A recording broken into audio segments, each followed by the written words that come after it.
तो सबसे पहले मैं आपको ये बात करना चाहता हूँ, जैसे हमने पिछली क्लास में पढ़ा मनी क्या है, तो आप बहुत अच्छे से जानते हो कि मनी जो है, मेरे बच्चों इस डेफिनेशन को सुनना, money is that commodity. Money जो होती है एक वस्तु होती है बच्चों, क्या होती है? लेकिन मनी को बाजार में खरीदा और बेचा नहीं जाता, बल्कि मनी के माध्यम से चीजों को खरीदा और बेचा जाता है। ये मीडियम बनता है, ये जरिया बनता है, ये माध्यम बनता है। किस चीज का माध्यम बनता है? चीजों को बेचने का माध्यम बनता है और चीजों को खरीदने का माध्यम बनता है। और सेल्स और परचेज को अगर एक शब्द में कहा जाए तो कहा जाता है मेरे प्यारे बच्चों इसे एक्सचेंज। क्या कहा जाता है? तो मुद्रा एक ऐसी वस्तु है जो मीडियम है बच्चों। क्या है मेरे प्यारे बच्चों? मीडियम है। किस चीज का? सेल का। किस चीज का? परचेज का। तो हम सेल्स और परचेज ना कहकर हम ये कह सकते हैं मुद्रा एक ऐसी वस्तु है जो बाजार में किसी भी वस्तु के विनिमय का, एक्सचेंज का क्या है? माध्यम है, मीडियम है। अब सवाल ये आता है कि मुद्रा को मीडियम ऑफ एक्सचेंज क्यों स्वीकार किया गया? क्यों करते हैं वस्तु के मुद्रा के माध्यम से चीजों का बेचना? क्यों करते हैं मुद्रा के माध्यम से चीजों का खरीदना? क्यों? सबसे बड़ी बात होती है कि बाटा सिस्टम की एक बुराई थी। बाटा सिस्टम की बुराई थी, वो क्या थी? Lack of double coincidence. क्या थी मेरे प्यारे बच्चों? Lack of double coincidence. ये बाटा सिस्टम का ड्रॉबैक था। इस मनी को एक्सेप्ट क्यों किया गया, इस बात को समझने के लिए बाटा सिस्टम का ये दोष आपको पता होना चाहिए। ये दोष क्या था कि बाटा सिस्टम में जब कोई एक व्यक्ति कुछ वस्तु लेकर जाता था और वो कहता था बाजार में कि आप मुझे अपनी वस्तु दो और ये मेरी वस्तु ले लो, कमोडिटी के बदले में कमोडिटी एक्सचेंज कर लो, तो चीज को एक्सचेंज करने वाला व्यक्ति कहता था कि मुझे उस वस्तु की आवश्यकता।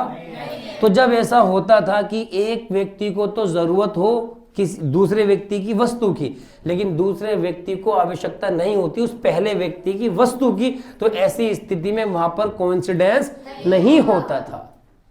लेकिन अगर वो व्यक्ति, अगर वो पर्सन क्या लेके जाता है? मनी। अब मनी की आवश्यकता ए को भी है, अब चाहे कुछ भी बेचता हो।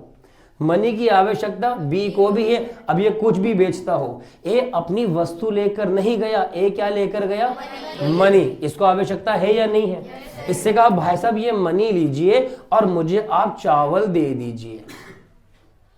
मेरे बच्चों बात समझ रहे हो? आप ये मुद्रा लीजिए और मुझे क्या दे दीजिए?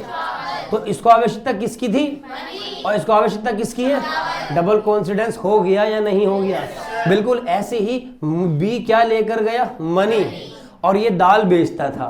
बी ने ए को क्या दिया और ए ने बी को क्या दे दिया बेटे? दाल दे दी, क्योंकि ए को आवश्यकता किसकी थी और बी को आवश्यकता किसकी थी? तो ऐसे में डबल कोइंसिडेंस।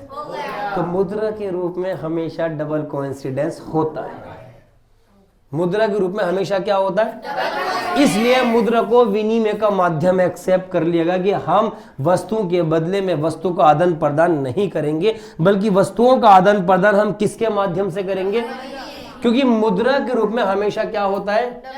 Double coincidence. इस वजह से एक्सेप्ट कर लिया गया मनी को मीडियम ऑफ एक्सचेंज। अगर मैं आपसे पूछता ना कि मुद्रा क्या है, मनी क्या है, तो शायद आप मुझे ये बता पाते कि मुद्रा जो है चीजों को बेचने के लिए इस्तेमाल की जाती है। सही बात है आपकी। आप मुझे ये भी कह सकते थे हम किसी भी चीज को जब खरीदते हैं तो मुद्रा के माध्यम से खरीदते हैं, ये भी बात सही है।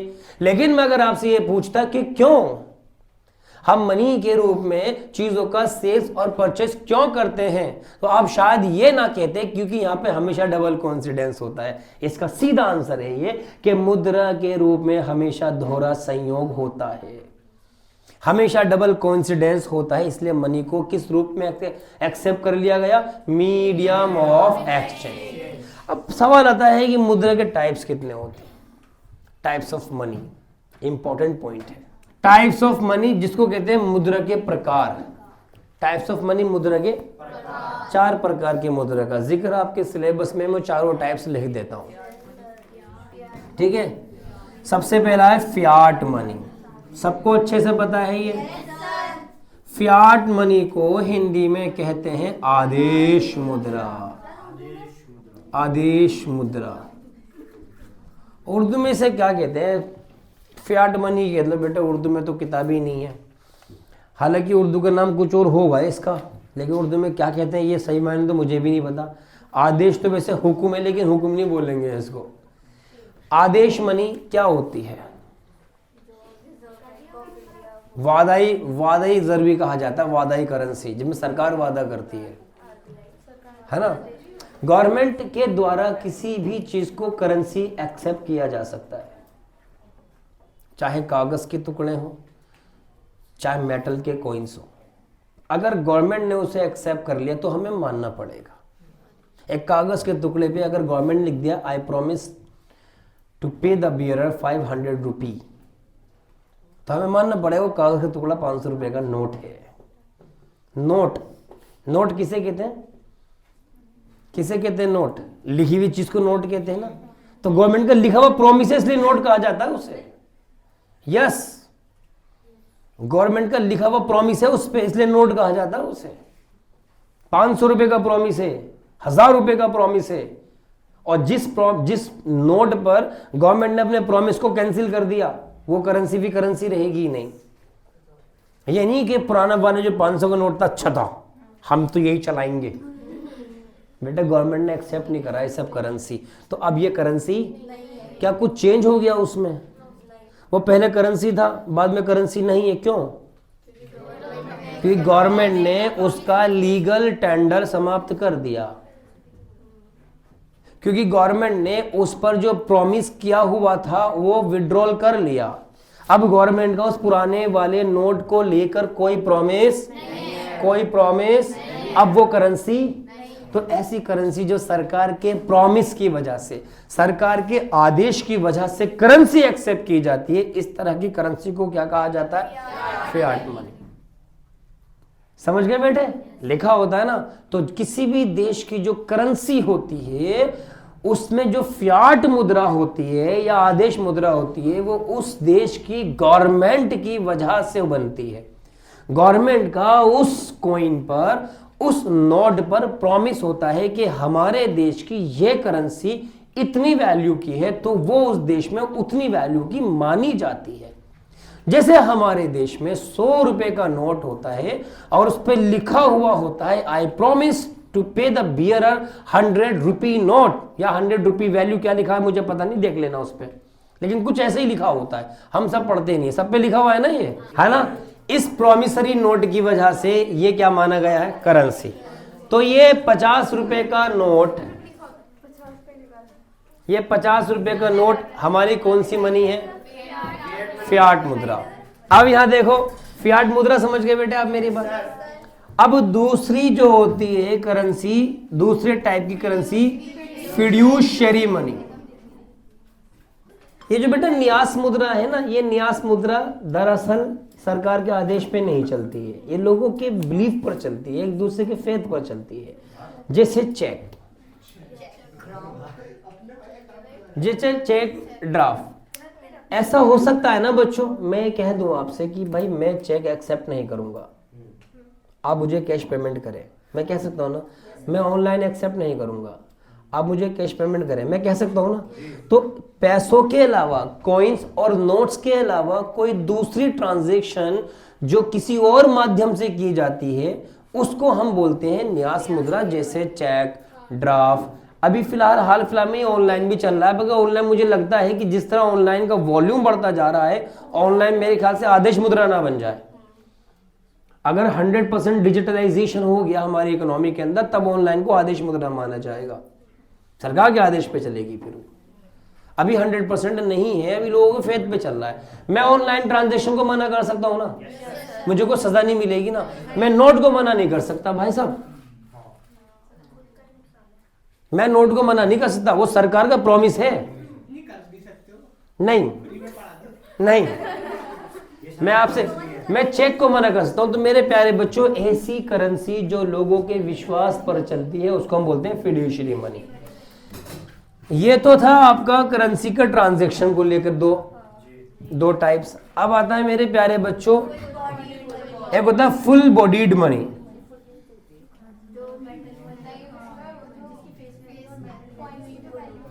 फुल बॉडीड मनी को कहा जाता है पूर्ण काय मुद्रा। क्या कहा जाता है बेटे?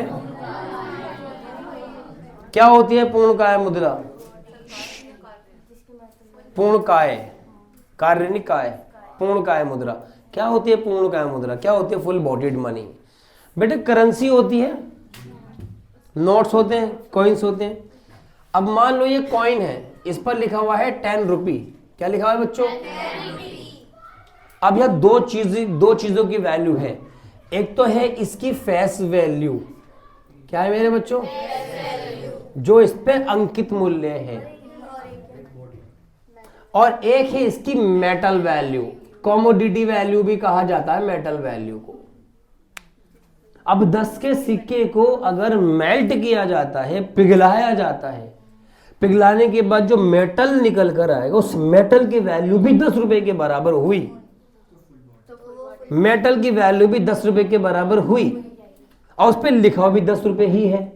तो ऐसे मुद्रा को कहा जाता है जहां पर जिसकी फेस वैल्यू, खाली एफ भी लिख दूं, बराबर होती है उसकी मेटल वैल्यू के या कॉमोडिटी वैल्यू के। जब बराबर होती है इस तरह की मुद्रा को क्या कहा जाता है? Full bodied money. मेरे प्यारे बच्चों जरा ध्यान से सुनना, यहां पर ना एक आपका केस स्टडी बन सकता है।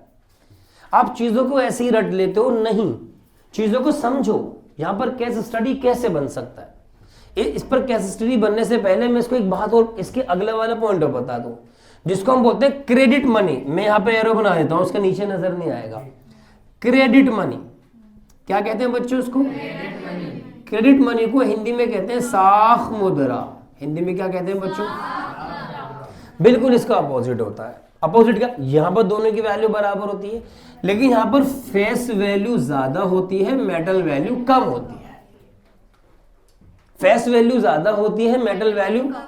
हसन भाई 2000 का नोट तो खत्म हो गया अभी, पर मैं एग्जांपल ले लेता हूं। 2000 के नोट पर 2000 का प्रॉमिस था, यानी उस नोट की जो फेस वैल्यू थी 2000 थी, लेकिन उसकी जो मैन्युफैक्चरिंग कॉस्ट थी 3.25 रुपए थी।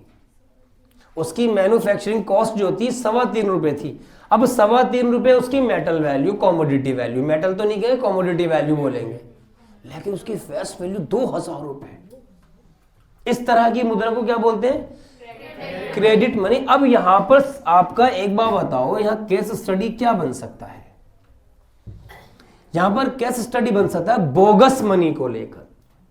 बोगस मनी, जाली मुद्रा, जाली मुद्रा, नकली नोट। नकली नोट। आपने 10 का कॉइन देखा, इसका मेटल इजीली अवेलेबल होता है और उसकी कॉस्टिंग मान लो 2 रुपए आ रही है और उसकी फेस वैल्यू 10 रुपए है, यानी 5 गुना एक्स्ट्रा प्रॉफिट होता है आपको अगर आप उस मुद्रा को बनाते हो, जाली करेंसी बनाते हो। बनाने पे कॉस्टिंग 2 रुपए आ रही है, लेकिन मार्केट में जो उसका रोटेशन है वो 10 रुपए के बराबर है। तो ऐसे में लोग क्या करते हैं?